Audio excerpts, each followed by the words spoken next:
Hey guys, Albe here. I'm at the KTM demo day today because I want to try the 790 Duke. I want to see how the 790 Duke compares to the Aprilia Tuono, and at the same time, because I believe that 1290 Super Duke is way too expensive for what it is, I want to see if that bike it's actually a bike of its own or if it's a discount 1290. But enough with the chit chat, let's get on it.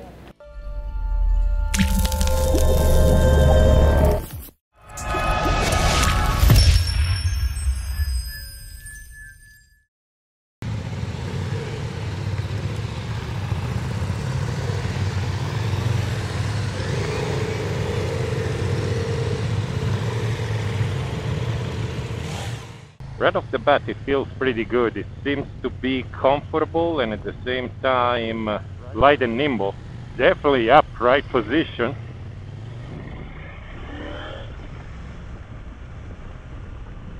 Now this one being a ride along on a demo, it's kind of hard to give you a full complete review of the bike. This is more like a first impression type of ride. The bike feels good, and the display is definitely legible a lot. It's black and white, big numbers. You got a fuel gauge, temp gauge, outside temperature. That's a lot of stuff. I'm impressed, and the bike is the classic Super Duke, so it looks pretty good. The only thing I didn't like about the bike is that the rear tail light is on the license plate holder rather than on the actual tail, while the 390 has it on the tail itself. So, but plenty of pickup. It seems like I can't really tell you if there is a lot of power because well, because we're doing 30 miles an hour. I'm on sport mode. And just in the same KTM tradition, to change anything on the screen, you need your electronics degree, which I don't have. So, and nobody explained it to me either. So I have no idea. I can see down there is a steering damper, and the suspensions are obviously WP. They're nice and flush. It feels pretty good. It's quite torquey, I'll tell you that much. And I'm very upright and comfortable. My knees are not bent whatsoever. Well, of course they're bent, but they're not super bent. It's a very relaxed position. 4th gear, pulling up. It picks up pretty good, and it's fairly light. I'm not sure if I have a quick shift going on, but I've been switching gears without pulling on the clutch. So either the gearbox is very synchronized on its own, or there is a quick shift. I did it just out of habit because of the Tuono. So yeah, there is definitely not a quick shift on it. I'm gonna start using the clutch for now. Ooh, making a U-turn. The bike sounds pretty good, even with the stock exhaust. The bike sounds pretty good. So far I'm impressed. I like the bike very much. It's very slim between your legs, and the details on the bikes are the usual KTM style. They're nice, and it looks well done.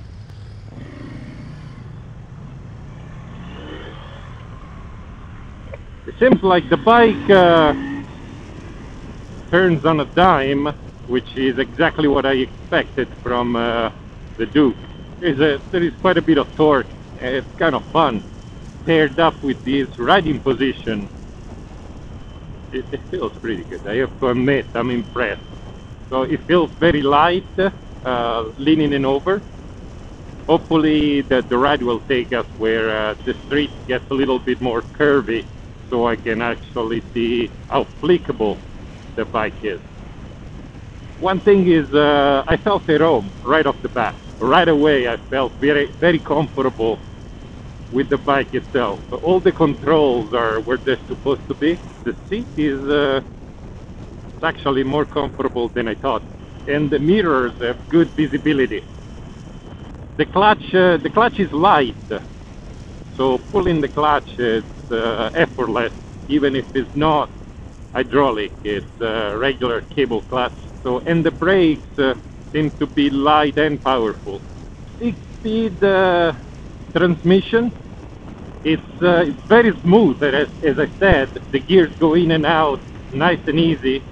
And in 6th gear, even with the RPM down, you can open up and you can feel this KTM engine going up through the rev range. I believe KTM looks best in orange. That's why I chose this orange one, because it's just like the Ducatis. Ducatis look good in red.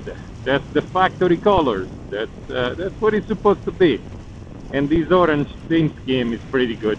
I have to admit, I kind of like the paint scheme of the 390 a little better than the 790, but that can definitely be overlooked for this good of a bike.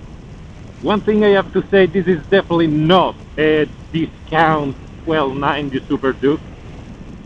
This is a motorcycle of its own. It's I think it's properly placed. It's right in between the 1290 and the 390. From the top, looking down at the tank and those turn signals, it feels like you're riding a bull. I probably would keep the original blinkers on this bike, because that's actually an appealing part. If you guys remember that Riddick movie with Vin Diesel, the front of the bike looks like one of those little monsters that he keeps killing left and right. It's good looking in a weird way. I like it quite a bit. I hope the road gets a little twistier, because right now the only thing I can tell you is that the bike is comfortable. And we all know we don't buy sports bikes because they're comfortable. We buy them because we're gonna go ripping through the canyon. One thing I can tell you is, riding in a group like this, the group has this kind of rubber band move. You know, we get all together, then we spread, then we come back. And the bike, whichever gear you're in, if you feel like you're being left behind a little bit, you just open up and it catches up in a heartbeat. Unfortunately, rules of the ride are no wheelies, no stoppies, no slingshotting, so no fun. But the bike feels so light that bump it down, couple of gears, open the throttle, I'm pretty sure this bike is gonna get on his rear tire real quick. When the sun is behind you, unless the sun is directly reflecting off the instrument cluster over there, like right now you can see it, but if I turn my head, the display cannot be read.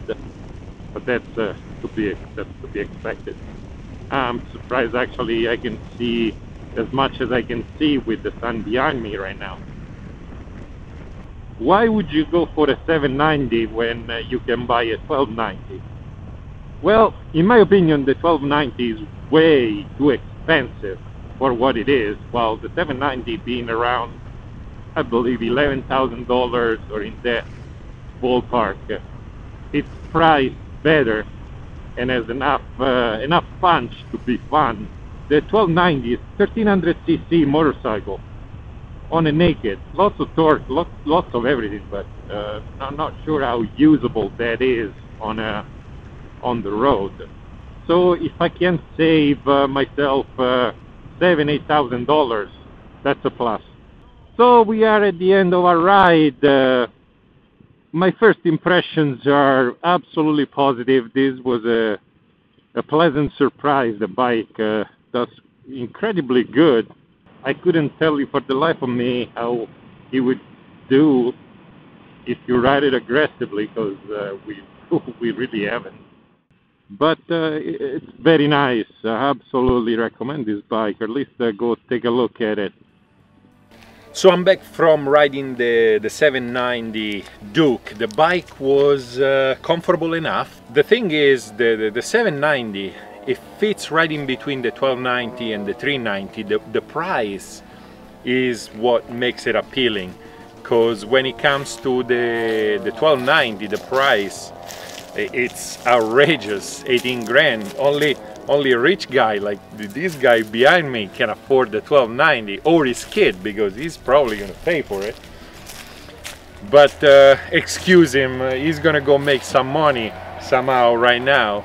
But the 790 was, the seat was very comfortable, the pegs were very comfortable, but the handlebar vibrated quite a bit, and I brought it up during the ride. Other than that, the power was enough to have fun. It was not overwhelming whatsoever. It might be a 390 killer, because the bike is light, and if you're new to motorcycle, I think that would actually do. The bike is not a discount 1290, the bike is an actual good bike on its own. So go check it out, take a ride, and I'm pretty sure you guys will be pleasantly impressed with it. Other than that, if you guys like the video, like. If you love the video, subscribe. If you want to see the demo with a group opinion with Eric and Damon, go check out 1 Up 5 Down. There's going to be a link in the description, and you're going to see how we bounce ideas. But in the meantime, ride on, and I'll see you next time. For a novice rather than... We are here in the wild, as you guys can tell, and we have a wild hog going by. Those are problems that us in the business experience when working with animals.